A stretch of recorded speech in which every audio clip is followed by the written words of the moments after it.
Welcome to TSAT. General studies పాఠ్యాంశాలలో భాగంగా science and టెక్నాలజీకి సంబంధించినటువంటి స్పేస్ టెక్నాలజీ గురించి తెలుసుకుంటూ ఉన్నాం.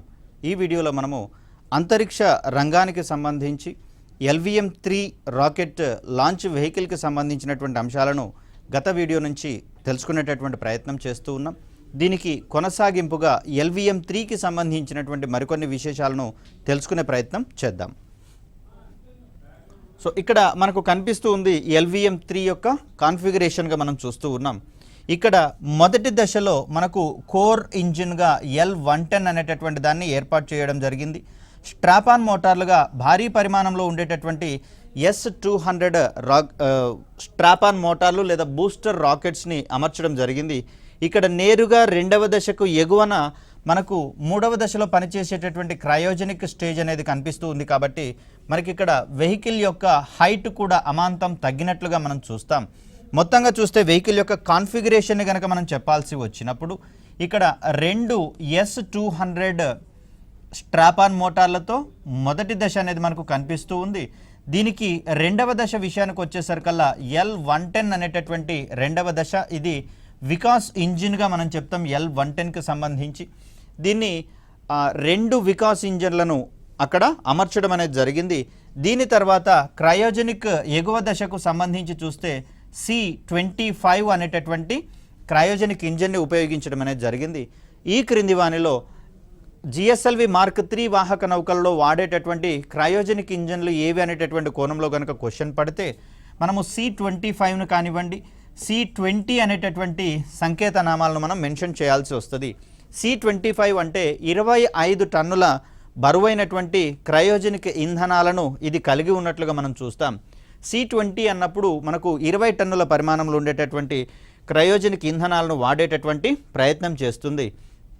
ఇక్కడ మనకు లాంచ్ సమయంలో లేదా ప్రయోగ సమయంలో, లిఫ్ట్ ఆఫ్ సమయంలో వాహక నౌక యొక్క బరువు విషయానికి వచ్చేసరికల్లా ఇది 620 టన్నులు ఉన్నట్లుగా మనకు గమనిస్తూ ఉన్నాం. ఇక్కడ మొత్తం వ్యాసం కనుక చూస్తే 4 మీటర్ల వ్యాసం ఉన్నట్లుగా మనకు కనిపిస్తూ ఉంది. ఫీచర్స్ విషయానికి వచ్చేసరికల్లా మనకు 3 స్టేజ్ అంటే 3 దశలలో ప్రయాణించేటటువంటి వాహక నౌకగా, safe impact of all stages అన్ని దశలలోనూ సమర్థవంతంగా సురక్షితంగా ప్రయాణించేటటువంటి వాహక నౌకగా మనకు కనిపిస్తూ ఉంది. ఇక్కడ GSTO విషయానికి వచ్చేసరికల్లా పేలోడ్ కెపాసిటీ విషయంలో మనకు 4.5 టన్నులనే కనిపిస్తుంది. కానీ ఇది కేవలము 3000 కిలోల నుంచి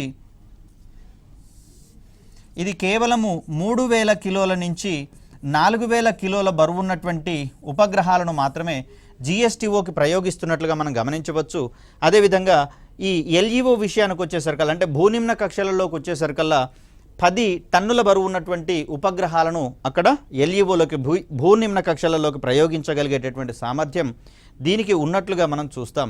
ఇక్కడ ఎగువన ఉన్నటువంటి ఈ ఓజివ్ పేలోడ్ ఫెయిరింగ్ విషయానికి వచ్చేసరికల్లా 5 మీటర్ల వ్యాసంతో దీన్ని ఏర్పాటు చేసుకోవడం అనేది జరిగింది. సో ఇది మనకు వెహికల్కి సంబంధించినటువంటి కాన్ఫిగరేషన్గా చూస్తున్నాం. ఇది కూడా GSLV మాదిరిగానే 3 దశలలో ప్రయాణిస్తుంది, GS1, GS2 మరియు GS3కి సంబంధించి. సో మనకి ఇక్కడ కనిపిస్తూ ఉంది మొదటి దశలో కేవలము స్ట్రాపాన్ మోటార్లు మాత్రమే ఉంటున్నాయి. కాబట్టి ఇక్కడ S200 అనేటటువంటి పేరుతోటి మనము 2 స్ట్రాపాన్ మోటార్లను ఇక్కడ అమర్చడం అనేది జరుగుతుంది. ఈ రెండింటి మధ్యలో మనం రెండవ దశలో పనిచేసేటటువంటి L110 అనేటటువంటి లిక్విడ్ ఇంజిన్ని అమర్చడం అనేది మనం చూస్తూ ఉన్నాం. సో ఇక్కడ మిగిలిన PSLV రకాలతో కంపేర్ చేసిన, GSLV రకాలతో కంపేర్ చేసిన అత్యంత శక్తివంతమైనటువంటి సాలిడ్ ఇంధనాన్ని వాడుకునేటటువంటి స్ట్రాపాన్ మోటార్లను వాడడం అనేది జరిగింది. ఇవి మొదటి దశలో మండడం అనేది మనం గమనిస్తాం. మొదటి దశలో కేవలం స్ట్రాపాన్ మోటార్లు మాత్రమే మండడం ద్వారా పైకి ఎగిరేటటువంటి వాహక నౌక ఏది అన్న కోణంలో కనుక క్వశ్చన్ ఎక్స్పెక్ట్ చేస్తే దీన్ని మనము LVM-3ని సమాధానంగా చెప్పాల్సి వస్తుంది. సో ఇక్కడ దీంట్లో ఇంధనంగా HTPB ఇంధనాన్ని వాడేటటువంటి ప్రయత్నం చేస్తాము. ఇది 200 టన్నుల బరువు ఉన్నటువంటి ప్రొపెలెంట్స్గా మనం చూస్తాం. అంటే ఇక్కడ ఫ్యూయల్ విషయానికి వచ్చేసరికల్లా కేవలం మనకు 60 టన్నుల బరువు ఉన్నటువంటి ఫ్యూయల్ అనేది మనకు కనిపిస్తూ ఉంటే ఆక్సిడైజర్ సుమారుగా 70% ఉంటుందని చెప్పేసి అనుకున్నాం. కాబట్టి 140 టన్నుల వరకు మనకు ఆక్సిడైజర్ N2O4 అనేటటువంటి దాన్ని అమర్చడం అనేది జరుగుతుంది. ఇక్కడ నత్రజని సంబంధితమైనటువంటి ఆక్సైడ్స్ని మనము ఆక్సిడైజర్గా వాడేటటువంటి ప్రయత్నం చేస్తూ ఉన్నాం. ఇది మొదటి దశ అసెంబ్లింగ్ అయిపోయిన తర్వాత మనకు రెండవ దశ అసెంబ్లింగ్ అనేది స్టార్ట్ అవుతుంది. ఈ దశలో వాడేటటువంటి ఇంజిన్గా మనము L110 అనేటటువంటి దాని గురించి మాట్లాడుకున్నాం. దీంట్లో 2 వికాస్ ఇంజిన్లు అనేటటువంటివి అమర్చడం జరుగుతుంది కాబట్టి ఇక్కడ 2 నాజిల్స్ అనేవి మనకు కనిపిస్తూ ఉంది. ఇది రెండవ దశలో వాడేటటువంటి L110 ఇంజిన్గా మనం చూస్తాం. దీన్ని కోర్ ఇంజిన్గా మనం వాడేటటువంటి ప్రయత్నం చేస్తూ ఉన్నాం. ఇక దీంట్లో ఇంధనంగా వాడేటటువంటి దాన్ని మనము UDMH ద్రవ స్థితిలో ఉన్నటువంటి UDMH లేదా UH-25 అనేటటువంటి వాటిని ఇక్కడ మనం ఇంధనంగా వాడేటటువంటి ప్రయత్నం చేస్తూ ఉంటాం. ఇక మూడవ దశ విషయానికి వచ్చేసరికల్లా దీన్ని కూడా క్రయోజనిక్ అప్పర్ స్టేజ్ అని లేదా CE25 లేదా CE20 అనేటటువంటి కోడ్ నేమ్స్ తోటి మనము వినియోగించడం అనేది జరుగుతుంది. అదే GSLV Mark 1 Mark 2 విషయానికి వచ్చేసరికల్లా దీంట్లో మనకు CE7.5 అని CE15 అనేటటువంటి క్రయోజనిక్ ఇంజన్లను వాడడం అనేది జరిగింది కాబట్టి సో ఈ వేరియేషన్ మనం కాస్త జాగ్రత్తగా గుర్తుంచుకోవాలి. ఇక్కడ మనకు కనిపిస్తూ ఉంది అసెంబ్లింగ్ యూనిట్లో క్రయోజనిక్ ఇంజన్ని ఇండక్ట్ చేస్తున్నటువంటి క్రమాన్ని మనం చూస్తాం. సో దీన్ని ఎగువ దశకు వర్టికల్గా నిలువుగా తీసుకొని పోయి అమాంతం రెండవ దశలో ఉన్నటువంటి కోర్ ఇంజిన్ మీద కూర్చోబెట్టడం అనేది జరుగుతుంది. దీని తర్వాత ఇక్కడ క్రయోజనిక్ ఇంధనాలను ఫిల్ చేసేటటువంటి ప్రయత్నం చేస్తారు. దాని మీద ఉపగ్రహాన్ని అమర్చి ఉపగ్రహం చుట్టూతా ఓజీవ్ పేలోడ్ ఫెయిరింగ్ అమర్చిన తర్వాత వెహికల్ యొక్క ఇంటిగ్రేషన్ మొత్తం కంప్లీట్ అయినట్లుగా మనం చూస్తాం. ఇక్కడ ఒక దశ మీద నుంచి మరొక దశను మనం అమర్చుతూ పోతూ ఉన్నాం కాబట్టి ఇలాంటి ఇంటిగ్రేషన్ని మనము వెర్టికల్ ఇంటిగ్రేషన్ అనేటటువంటి పదంతో చెప్తాం. నిలువున అమరుస్తున్నాం కాబట్టి ఈ పేరుతో చెప్తాం. మరి అంతక్రితము వేటిలలో వెర్టికల్ ఇంటిగ్రేషన్ కనిపిస్తుంది అంటే ఒక్క SLV శాటిలైట్ లాంచ్ వెహికల్ తప్పించి మిగిలిన అన్ని ASLVలో కావచ్చు, అదేవిధంగా PSLVకి సంబంధించినటువంటి 5 రకాలలో కావచ్చు, GSLVకి సంబంధించినటువంటి Mark 1 Mark 2లో కావచ్చు, అదేవిధంగా LVM3కి సంబంధించి నెక్స్ట్ దీని తర్వాత మనం చెప్పుకోబోయేటటువంటి స్మాల్ శాటిలైట్ లాంచ్ వెహికల్, ఇలా ఏ రకమైనటువంటి వాహక నౌక చూసినా కూడా వాటన్నింటిలలో వర్టికల్ ఇంటిగ్రేషన్ అనేది కనిపిస్తుంది. ఓన్లీ SLVలో మాత్రమే మనకు హారిజాంటల్ ఇంటిగ్రేషన్ అనేది కనిపిస్తుంది. అంటే సమాంతరంగా ఉన్నటువంటి ప్లాట్ఫామ్ మీద ఒక్కొక్క దశను అనుసంధానం చేసుకుంటూ కంప్లీట్గా SLV యొక్క ఇంటిగ్రేషన్ని కంప్లీట్ చేసేటటువంటి ప్రయత్నం చేస్తారు. ఇక ఈ వెహికల్కి సంబంధించినటువంటి డైమెన్షన్స్ని ఒకసారి మనం గమనిస్తే వెహికల్ యొక్క హైట్ విషయానికి వచ్చేసరికల్లా 43.43 మీటర్ల ఎత్తున్నటువంటి వాహక నౌకగా LVM3 అనేది మనకు కనిపిస్తుంది. దీని యొక్క బరువు విషయానికి వచ్చేసరికల్లా ఇది 640 టన్నుల వరకు బరువు ఉండేటటువంటి అవకాశం ఉంది. అంటే 6,40,000 కిలోల బరువుని మనం ఇక్కడ గమనించవచ్చు. దీని యొక్క వ్యాసం విషయానికి వచ్చేసరికల్లా 4 మీటర్ల వ్యాసాన్ని కలిగి ఉంటూ ఉండగా ఓజీవ్ పేలోడ్ ఫెయిరింగ్ విషయానికి వచ్చేసరికల్లా 5 మీటర్ల వ్యాసాన్ని కలిగి ఉంటుంది. ఈ ఓజీవ్ పేలోడ్ ఫెయిరింగ్ యొక్క ఎత్తు విషయం వచ్చేసరికి 8.6 మీటర్స్ వెయిట్ అనేది హైట్ అనేది మనకి ఇక్కడ కనిపిస్తూ ఉంది. సో ఈ రకమైనటువంటి భారీ ఓజీవ్ పేలోడ్ ఫెయిరింగ్ కారణంగా మనకు 3,000 నుంచి 4,000 కిలోల బరువు ఉన్నటువంటి ఉపగ్రహాలను GSTOలోకి ప్రయోగించగలిగేటటువంటి క్యాపబిలిటీ మనకు ఇక్కడ వచ్చినట్లుగా మనం గమనించాలి. సో దీనికి సంబంధించిన మరికొన్ని అంశాలను కనుక గమనిస్తే దీని యొక్క పేలోడ్ కెపాసిటీ అనేది చూస్తే 3,000 నుంచి 4,000 కిలోల బరువు ఉన్నటువంటి ఉపగ్రహాలను GSTOలోకి ప్రయోగించగలదు. అదేవిధంగా భూనిమ్న కక్షలలోకి గనక చూస్తే ఇది 10,000 కిలోల బరువు ఉన్నటువంటి ఉపగ్రహాలను భూనిమ్న కక్షలలోకి ప్రయోగించగలిగేటటువంటి సాంకేతిక సామర్థ్యాన్ని కలిగి ఉన్నట్లుగా మనకు తెలుస్తూ ఉంది. సో ఇక్కడ మనకు అసెంబ్లింగ్ యూనిట్ నుంచి బయటకు వస్తున్నటువంటి LVM3 వాహక నౌకను మనం ఇక్కడ గమనించవచ్చు. దీన్ని ఇక్కడ కింద కనిపిస్తున్నటువంటి ప్లాట్ఫామ్ ద్వారా నేరుగా లాంచ్ ప్యాడ్ దగ్గరికి తీసుకొని వెళ్ళి ఇక్కడి నుంచి నేరుగా రాకెట్ని లాంచ్ చేసేటటువంటి ప్రయత్నం చేస్తారు. సో ఇక్కడ లాంచ్ హిస్టరీకి సంబంధించి మనం గమనిస్తే మొత్తంగా మనకు 7 ప్రయోగాలు LVM3 తరహా ప్రయోగాలు జరిగినట్లుగా మనం ఇక్కడ చూస్తూ ఉన్నాం. దీంట్లో భాగంగా మొట్టమొదటిదైనటువంటి LVM3 ప్రయోగము, దీన్నే మనం లాంచ్ వెహికల్ Mark 3 ఎక్స్పెరిమెంట్గా మనం చూస్తూ ఉన్నాం. దీనిని డిసెంబర్ 18, 2014న చేపట్టడం అనేది జరిగింది. దీంట్లో భాగంగా కేర్ మిషన్ అనేటటువంటి దాన్ని మనం ప్రారంభించుకోవడం జరిగింది. ఈ మిషన్ విజయవంతంగా ప్రయోగించడం అనేది చూస్తూ ఉన్నాం. సతీష్ ధావన్ అంతరిక్ష కేంద్రం నుంచే అన్ని ఉపగ్రహ ప్రయోగాలు జరుగుతూ ఉన్నాయి కాబట్టి ప్రతిసారి మనం ఎక్కడి నుంచి జరుగుతుందనేటటువంటి విషయాన్ని పేర్కొనడం లేదు, జాగ్రత్తగా గమనించాలి. ఇక్కడ కేర్ మిషన్కి సంబంధించి చూస్తే దీనికి సంబంధించి కొన్ని పాయింట్స్ మనం మాట్లాడుకోవాల్సి ఉంది. ఇక్కడ గగన్యాన్ మిషన్ చేపడుతున్నటువంటి క్రమాన్ని మనం చూస్తే దీనికి సంబంధించినటువంటి ఆరంభ సన్నాహక కార్యక్రమంగా మనకు 2014లో జరిగినటువంటి LVM-3 ప్రయోగం అనేది మనకు కనిపిస్తూ ఉంది. సో ఇక్కడ కేర్కి సంబంధించినటువంటి అబ్రివేషన్ కనుక మనం గమనిస్తే క్రూ మాడ్యూల్ అట్మాస్ఫియరిక్ రీఎంట్రీ వెహికల్గా దీన్ని మనం చెప్తాం. రీఎంట్రీ ఎక్స్పెరిమెంట్ అనేటటువంటి పేరు. సో దీంట్లో కొన్ని అంశాలు చూసుకుంటే క్రూ మాడ్యూల్, క్రూ అంటే సిబ్బందిగా మనం చెప్తాం.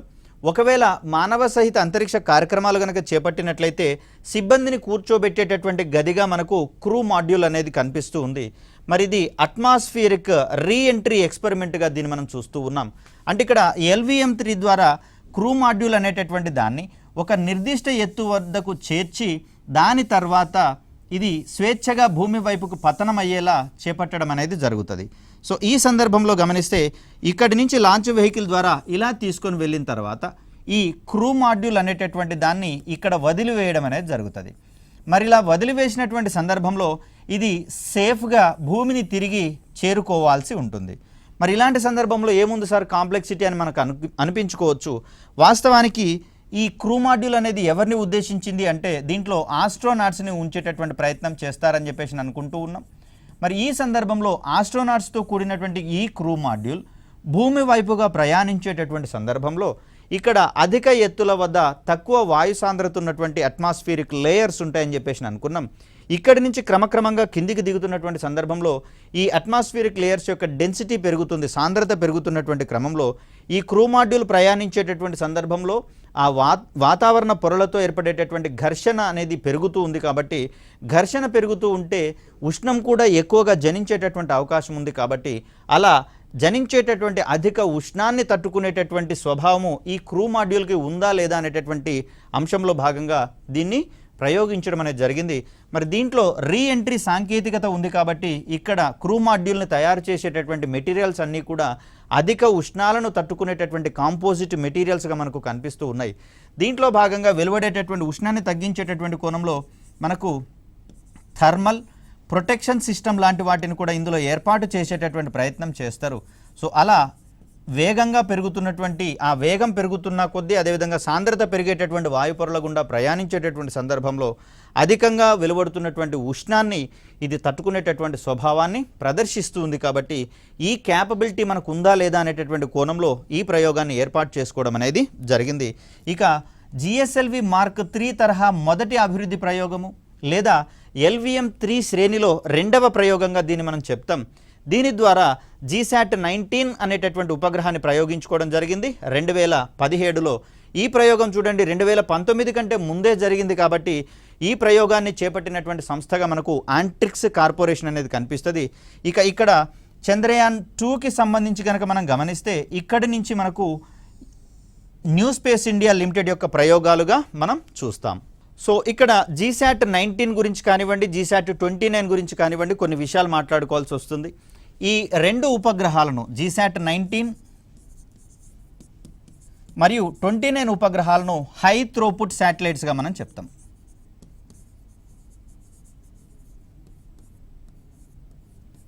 హై థ్రోపుట్ శాటిలైట్స్గా మనం చెప్తాం. ఇవి ఎక్స్క్లూజివ్గా హై స్పీడ్ ఇంటర్నెట్ సర్వీసెస్ని దేశవ్యాప్తంగా అందించేటటువంటి కోణంలో వీటిని లాంచ్ చేయడం అనేది జరిగింది. వీటితో పాటుగా మరొక శాటిలైట్ GSAT-11 అనేది కనిపిస్తుంది. సార్ ఇక్కడ ఏ లిస్ట్లో కూడా GSAT-11 కనిపించలేదు కదా అంటే ఇది వాస్తవానికి 5000 కేజీల కంటే బరువు ఉన్నటువంటి ఉపగ్రహంగా మనం చూస్తూ ఉన్నాం. మరి 5000 కేజీల కంటే అధిక బరువు ఉన్నటువంటి ఉపగ్రహాలను ప్రయోగించే సామర్థ్యం మన దగ్గర లేదు.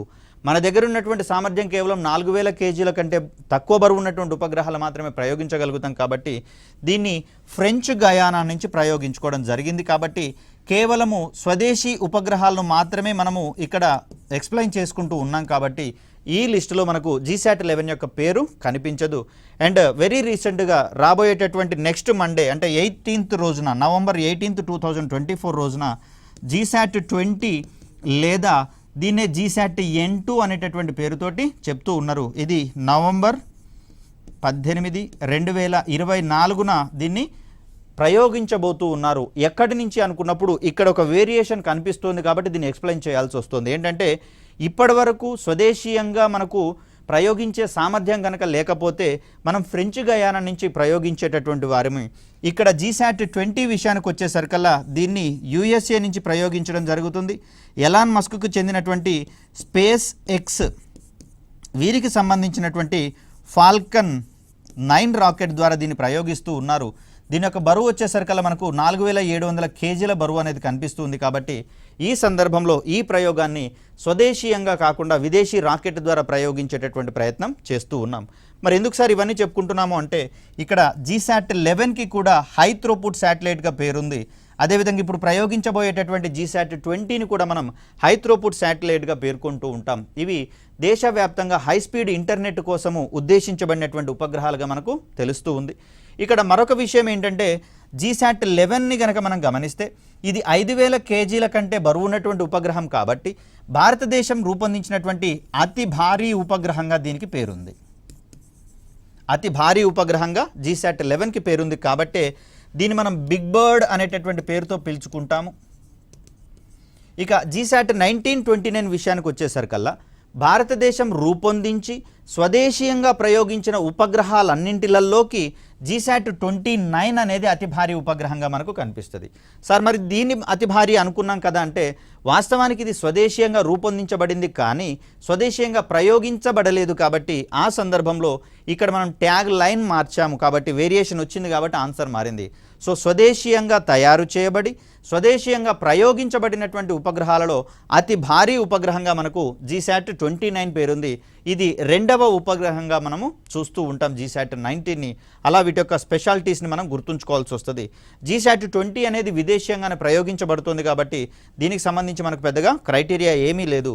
కాకపోతే 19, 29 అదేవిధంగా GSAT-11 మరియు GSAT-20 వీటిని మనం హై త్రోపుట్ శాటిలైట్స్గా పరిగణిస్తూ ఉంటాం. కాబట్టి ఈ క్రింది వానిలో హై త్రోపుట్ శాటిలైట్గా పరిగణించబడే ఉపగ్రహం ఏది అన్నప్పుడు ఈ 4 పేర్లను మనం మెన్షన్ చేసుకోవాల్సి వస్తుంది.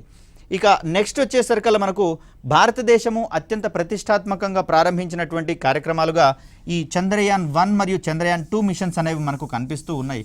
చంద్రయాన్-1 కోసం మనం PSLV XL తరహా వాహక నౌకలను ఉపయోగించుకుంటే మొదటిసారిగా చంద్రయాన్ కార్యక్రమం కోసము GSLV Mark 3 వాహక నౌక లేదా LVM-3 వాహక నౌకను ఉపయోగించుకోవడం జరిగింది.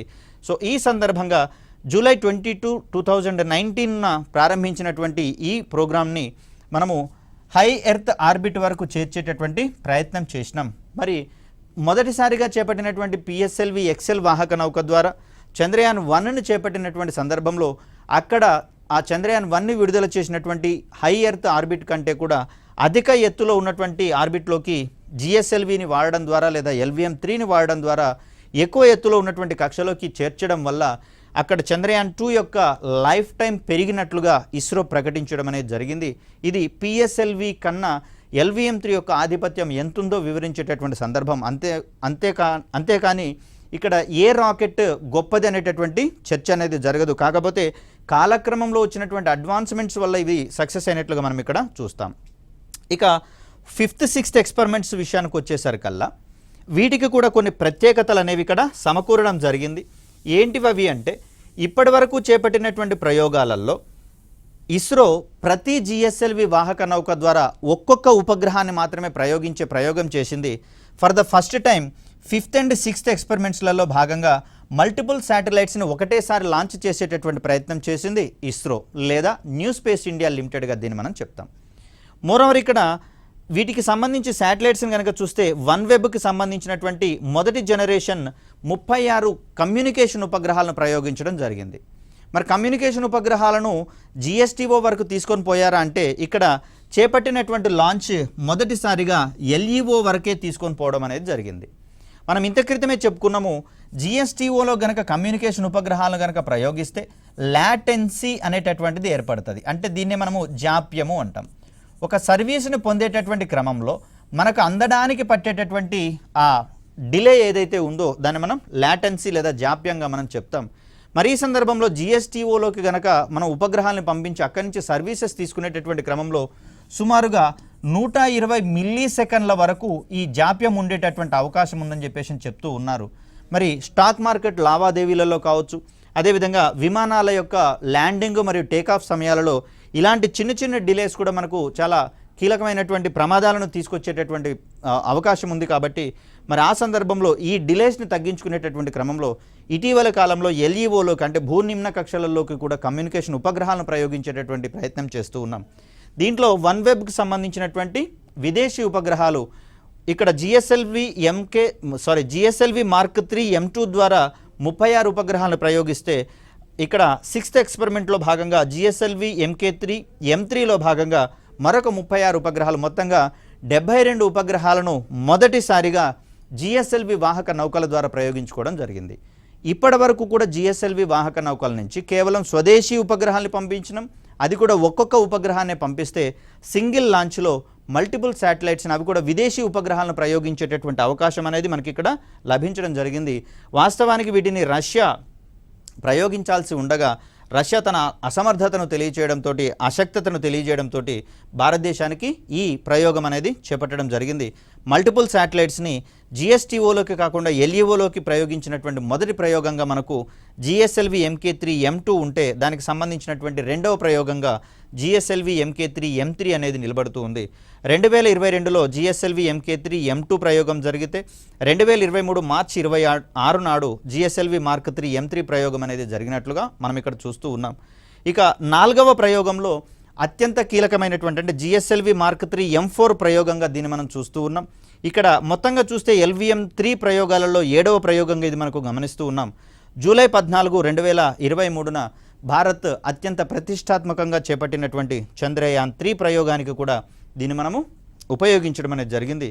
దీని సహాయంతో భారతదేశము చంద్రుని యొక్క దక్షిణ ధ్రువం దగ్గర దిగినటువంటి మొట్టమొదటి ప్రపంచపు దేశంగా అవతరించడం అనేది జరిగింది. మరి దానికి సంబంధించినటువంటి సమస్త సమాచారాన్ని ఒక స్పెషల్ వీడియోలో తెలుసుకునేటటువంటి ప్రయత్నం చేద్దాం, చంద్రయాన్కి సంబంధించినటువంటి మొత్తం వివరాలు. సో ఇలా మనకు LVM3 యొక్క లాంచ్ హిస్టరీ అనేది కనిపిస్తుంది. మోస్ట్ ప్రాబబ్లీ ఇక్కడ అన్ని ప్రయోగాలు సక్సెస్ అయ్యాయి కాబట్టి 100% సక్సెస్ రేట్ కలిగినటువంటి వాహక నౌకల జాబితాలోకి LVM3 కూడా చేరినట్లుగా మనం ఇక్కడ చూస్తూ ఉన్నాం.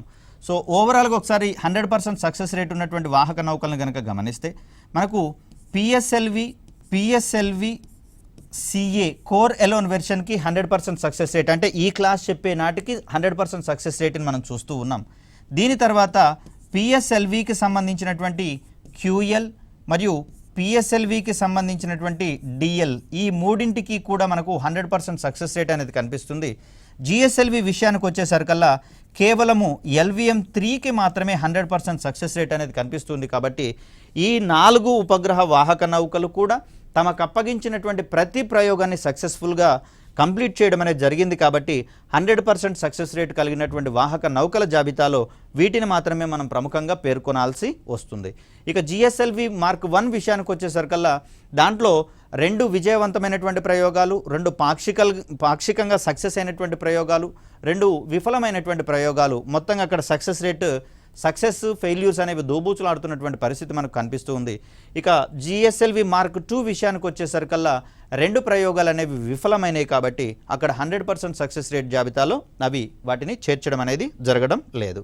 సో ఇక్కడ మరి LVM3 తోటి సరిపోలగలిగేటటువంటి వాహక నౌకల మీద కూడా ఒక్కోసారి క్వశ్చన్ పడేటటువంటి అవకాశం ఉంది. కాబట్టి ఈ కోణంలో గనక మనం గమనిస్తే రష్యాకు సంబంధించినటువంటి అంగారా అనేటటువంటి వాహక నౌక LVM3 తోటి సరిపోలగలిగేటటువంటి శక్తి సామర్థ్యాలు ఉన్న రాకెట్గా మనకు కనిపిస్తుంది. ఫ్రాన్స్కు సంబంధించి చూస్తే ఏరియన్ 5 అనేటటువంటి రాకెట్ మనకు కనిపిస్తుంది. USA విషయానికి వచ్చేసరికల్లా ఫాల్కన్ 9 మరియు టైటాన్ 3C అనేటటువంటివి దీంతో కాంటెంపరీగా ఉన్నట్లుగా మనం గమనిస్తూ ఉన్నాం. జపాన్ విషయానికి వచ్చేసరికల్లా H2A అనేటటువంటి రాకెట్, అదేవిధంగా చైనా విషయానికి వస్తే లాంగ్ మార్చ్ 3B మరియు లాంగ్ మార్చ్ 7 అనేటటువంటి 2 వాహక నౌకలు. అదేవిధంగా ఉక్రెయిన్ విషయానికి వచ్చేసరికల్లా జెనిత్ అనేటటువంటి రాకెట్, ఇవన్నీ కూడా LVM-3 యొక్క శక్తి సామర్థ్యాలతో సమానమైనటువంటి శక్తి ఉన్నటువంటి వాహక నౌకలుగా మనం చూస్తూ ఉన్నాం. సో ఇక్కడ మనకు కనిపిస్తూ ఉంది SSLVకి స్మాల్ శాటిలైట్ లాంచ్ వెహికల్గా దీన్ని మనం పేర్కొంటూ ఉన్నాం. ముఖ్యంగా చూస్తే PSLV వాహక నౌకలను తయారు చేసేటటువంటి క్రమంలో మనకు 3 months టైం తీసుకునేటటువంటి అవకాశం ఉంది ఒక్కొక్క లాంచ్ వెహికల్ని కంప్లీట్గా కాన్ఫిగర్ చేసేటటువంటి క్రమంలో. అదేవిధంగా GSLV విషయానికి వచ్చేసరికల్లా మనకు ఈ సమయము 4 నెలలు పట్టేటటువంటి అవకాశం ఉంది. ఇక్కడ PSLV ద్వారా గమనిస్తే మనకు సుమారుగా 1450 kgల పేలోడ్ సామర్థ్యం అనేది ఇక్కడ మనకు కనిపిస్తూ ఉంటే, GSLV నుంచి గనక గమనిస్తే 1500 నుంచి 4000 కిలోల బరువు ఉన్నటువంటి ఉపగ్రహాలను అవి ప్రయోగించగలుగుతావు సక్సెస్ఫుల్గా. అదేవిధంగా లాంచ్ వెహికల్ యొక్క కాస్ట్ కనుక గమనిస్తే ఇది అరౌండ్ 200 కోట్లకు పైగా వ్యయం అయ్యేటటువంటి అవకాశం ఉంది దీన్ని తయారు చేసేటటువంటి క్రమంలో. దీనికి కూడా ఇంచుమించుగా ఒక 150 కోట్ల వరకు ఖర్చు అయ్యేటటువంటి అవకాశం ఉంది PSLVని తయారు చేసేటటువంటి క్రమంలో. మరి ఈ సందర్భంలో ఏదైనా ఒక దేశము అత్యవసరంగా ఉపగ్రహాలు ప్రయోగించేటటువంటి సందర్భంలో ఒక 100 నుంచి 500 కిలోల బరువున్న ఉపగ్రహాలను ప్రయోగించాలని మన దగ్గరకు వచ్చింది అనుకుందాం. ఆ సందర్భంలో మన దగ్గర ఉన్నటువంటి PSLV GSLV లాంచ్ వెహికల్ యొక్క కెపాసిటీ అనేది ఇక్కడ పేలోడ్ సామర్థ్యం కంటే అధికంగా ఉన్నటువంటి పరిస్థితులలో మరి ఈ చిన్న చిన్న ఉపగ్రహాలు లేదా తక్కువ బరువు ఉన్నటువంటి ఉపగ్రహాలను ప్రయోగించాలి అంటే PSLV మరియు GSLV సరిపోతాయా అంటే ఇక్కడ యూనిట్ కాస్ట్ పరంగా ఇవి సరిపోయేటటువంటి అవకాశం లేదు. ఎందుకంటే వీటిని వాడినట్లయితే ప్రొడక్షన్ కాస్ట్ పెరిగేటటువంటి అవకాశం ఉంది. కాబట్టి మరి తక్కువ బరువు ఉన్నటువంటి ఉపగ్రహాలను ప్రయోగించాలి అంటే PSLV మరియు GSLVకి బదులుగా మరొక వాహక నౌకను రూపొందించుకోవడం అనేది ఆవశ్యకమైంది. దీన్నే మనము SSLV లాంచ్ వెహికల్గా మనం చెప్తాం. ఇది కూడా 3 దశలలో ప్రయాణించేటటువంటి వాహక నౌకగా మనకు తెలుస్తుంది. కేవలము 3 రోజుల వ్యవధిలోనే ఒక 20 మంది శాస్త్రవేత్తలు అక్కడ గనక కూర్చుంటే ఈ SSLV లాంచ్ వెహికల్ని రూపొందించేటటువంటి ప్రయత్నం చేస్తారు. దీనికి కేవలము 35 నుంచి 58 కోట్ల రూపాయల వ్యయం అయ్యేటటువంటి అవకాశం ఉంది. కాబట్టి తక్షణమైనటువంటి అవసరాల కోసం వాడగలిగేటటువంటి వాహక నౌకగా మనకు SSLV అనేది కనిపిస్తూ ఉంది. ఇది 3 స్టేజ్లలో ప్రయాణించేటటువంటి వాహక నౌక. అదేవిధంగా 34 మీటర్ల హైట్ అనేది మనకి ఇక్కడ కనిపిస్తూ ఉంది. ప్రయోగ సమయంలో దీని యొక్క మొత్తం బరువు 120 టన్నులుగా మనకు కనిపిస్తూ ఉంది. దీని సహాయంతో 10 నుంచి 500 కిలోలు లేదా 10 నుంచి 500 కిలోల బరువు ఉన్నటువంటి ఉపగ్రహాలను 3 ప్రయోగించగలిగేటటువంటి అవకాశం ఉంది.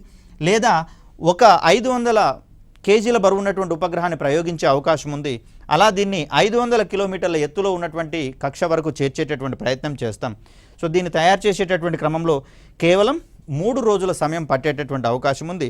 మొదటి ప్రయోగం మనకి ఇక్కడ 2022లో చేపట్టడం జరిగింది. ఇది 2019 తర్వాత చేపట్టిన ప్రయోగం కాబట్టి దీని తయారీలో కావచ్చు, దీని ప్రయోగంలో కావచ్చు న్యూ స్పేస్ ఇండియా లిమిటెడ్ అనేది కీలక పాత్ర అనేది గుర్తుంచుకోవాలి. మరి దీనికి సంబంధించినటువంటి లాంచింగ్స్ విషయాన్ని కనుక మనం గమనిస్తే ఇక్కడ మొదటి స్టేజ్లో మనకు S85 అనేటటువంటిది కనిపిస్తుంది. అంటే 85 టన్నుల ఇంధనాన్ని ఉపయోగించుకునేటటువంటి ఘనస్థితిలో ఉన్న ఇంధనాన్ని ఉపయోగించుకునేటటువంటి కోర్ ఇంజిన్గా దీన్ని మనం చూస్తాం. రెండవ దశ విషయానికి వచ్చేసరికల్లా S7 అనేటటువంటిది మనకు కనిపిస్తుంది. 7 టన్నుల ఇంధనాన్ని ఘనస్థితిలో ఉన్నటువంటి ఇంధనాన్ని ఉపయోగించుకుంటుందని. మూడవ దశకు వచ్చేసరికల్లా S4 స్టేజ్ అనేది మనకు కనిపిస్తుంది. అంటే 4 టన్నుల పరిమాణంలో ఉండేటటువంటి ఘన ఇంధనాన్ని ఉపయోగించుకుంటుందని. మొత్తంగా ఈ ఇంధనాన్ని మనము HTPB ఇంధనంగా చెప్పుకుంటూ ఉంటాం. సో ఇక్కడ పై దశలో అంటే ఉపగ్రహాన్ని కక్షలో చేర్చేటటువంటి క్రమంలో ఒక వెలాసిటీ ట్రిమ్మింగ్ మాడ్యూల్ అనే దాన్ని ఇక్కడ ఏర్పాటు చేయడం అనేది జరిగింది. వెలాసిటీ ట్రిమ్మింగ్ మాడ్యూల్ ఇది ద్రవ ఇంధనాన్ని వాడుకునేటటువంటి ప్రయత్నం చేస్తుంది. ఇది మోనోమిథైల్ హైడ్రజీన్ అనేటటువంటి ఇంధనాన్ని వాడేటటువంటి ప్రయత్నం చేస్తుంది. ఇది తప్పించి మిగిలినటువంటి అన్ని దశలలోనూ ఇది ఘన ఇంధనాన్ని వాడుకుంటుంది. మోరోవర్ స్ట్రాపాన్ మోటార్లు లేనటువంటి వాహక నౌకల జాబితాలోకి SSLV చేరడం అనేది జరిగింది. ఆ కోణంలో చూస్తే మనకు శాటిలైట్ లాంచ్ వెహికల్ కావచ్చు, అదేవిధంగా PSLV కోర్ ఎలోన్ కావచ్చు, SSLV ఇవన్నీ కూడా మనకు స్ట్రాపాన్ మోటార్లు లేనటువంటి వాహక నౌకలుగా మనం చూస్తూ ఉన్నాం. మరి దీనితోటి మనం ప్రధానంగా ఎర్త్ అబ్జర్వేషన్ శాటిలైట్స్ భూ పరిశీలన ఉపగ్రహాలను ప్రయోగించుకోవడం జరిగింది. వీటితో పాటుగా మనకు చెన్నైకి చెందినటువంటి స్పేస్ కిడ్స్ అనేటటువంటి సంస్థ రూపొందించినటువంటి ఆజాదీ శాట్ అనేటటువంటి ఉపగ్రహాలు మనకు కనిపిస్తాయి. ఇది స్పేస్ కిడ్స్ అనేటటువంటి సంస్థ రూపొందించింది. దీని యొక్క చైర్మన్గా సిఈఓగా శ్రీమతి కేసన్ అనేటటువంటి వ్యక్తి కనిపిస్తారు. సో ఈమె ఏం చేస్తుంది అంటే యునైటెడ్ నేషన్స్ ఆర్గనైజేషన్స్ సహకారంతో స్టెమ్ రంగాలలో అంటే science and technology, engineering and mathematics ఈ విభాగాలలో మహిళా సైంటిస్టుల యొక్క అక్కడ ప్రాతినిధ్యాన్ని పెంచేటటువంటి ప్రయత్నం చేస్తూ ఉంది.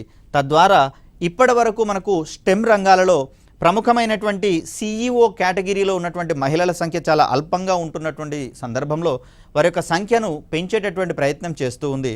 మరి ఈ కోణంలోనే ఆజాదీ శాట్ అనేటటువంటి పేర్లతోటి చేపట్టినటువంటి ఈ ఉపగ్రహ ప్రయోగాలలో తను భారతదేశ వ్యాప్తంగా ప్రభుత్వ పాఠశాలలో చదువుతున్నటువంటి,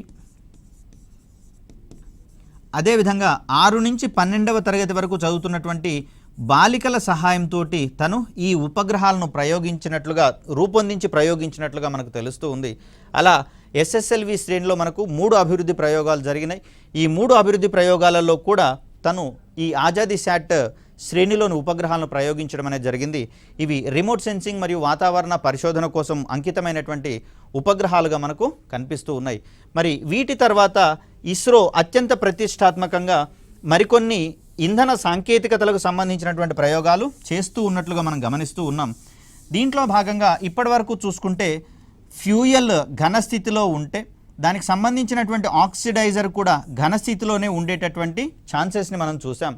అదేవిధంగా లిక్విడ్ స్టేట్లో ఫ్యూయల్ ఉంటే ఆక్సిడైజర్ కూడా లిక్విడ్ స్టేట్లోనే ఉండాల్సినటువంటి పరిస్థితి. బట్ ఇప్పుడు ఇస్రో ఏం చేస్తుందంటే సాలిడ్ స్టేట్లో ఉన్నటువంటి ఇంధనానికి లిక్విడ్ స్టేట్లో ఉన్నటువంటి ఆక్సిడైజర్లను, అదేవిధంగా లిక్విడ్ స్టేట్లో ఉన్నటువంటి ఇంధనానికి సాలిడ్ స్టేట్లో ఉన్నటువంటి ఆక్సిడైజర్లను హైబ్రిడ్ మోటార్లు లేదా హైబ్రిడ్ సాంకేతికత పేరుతోటి రూపొందించడం అనేది జరుగుతుంది. అదేవిధంగా క్రయోజనిక్ ఇంజన్ల స్థానంలో సెమీ క్రయోజనిక్ ఇంజన్లను రూపొందించే ప్రయత్నం చేస్తోంది. దీంట్లో భాగంగా ఇస్రో ఇప్పటికే కిరోసిన్ని కొంచెము ఆధునికీకరించి ఇస్రోసేన్ అనేటటువంటి పేరుతోటి రూపొందించుకోవడం జరిగింది. ఇస్రోసేన్ అంటే డెవలప్ చేయబడినటువంటి కిరోసిన్ మరియు దీన్ని సెమీ క్రయోజనిక్ ఇంజన్లలో భాగంగా ఉపయోగించడం అనేది జరుగుతుంది. దీన్ని ఇస్రో ప్రతిష్టాత్మకంగా రూపొందించుకుంటున్నటువంటి నెక్స్ట్ జనరేషన్ లాంచ్ వెహికల్లో కోర్ ఇంజిన్లో భాగంగా దీన్ని వాడడం అనేది జరుగుతుంది. ఇలా అనేకమైనటువంటి కొత్త రకాలైనటువంటి సాంకేతికతలను కూడా శాస్త్ర సాంకేతిక రంగంలో భాగంగా మనకు స్పేస్ టెక్నాలజీలో రూపొందించుకునేటటువంటి క్రమంలో ఇస్రో ముందుకు వస్తున్నటువంటి పరిస్థితులు మనకు కనిపిస్తూ ఉన్నాయి. ఇదే సాంకేతికతని లాంచ్ వెహికల్ సాంకేతికతలతో పాటుగా ఉపగ్రహ తయారీలో కావచ్చు, ఉపగ్రహాల నుంచి సర్వీసెస్ పొందేటటువంటి క్రమంలో కూడా రూపొందించి ప్రయోగించి వాటి యొక్క సర్వీసెస్ పొందుతున్నటువంటి క్రమాన్ని మనం గమనించవచ్చు. మరి వీటికి సంబంధించినటువంటి ఉపగ్రహ ప్రయోగాల వివరాలని రాబోయే వీడియోలో తెలుసుకునేటటువంటి ప్రయత్నం చేద్దాం. అప్పటి వరకు సెలవు. ధన్యవాదాలు.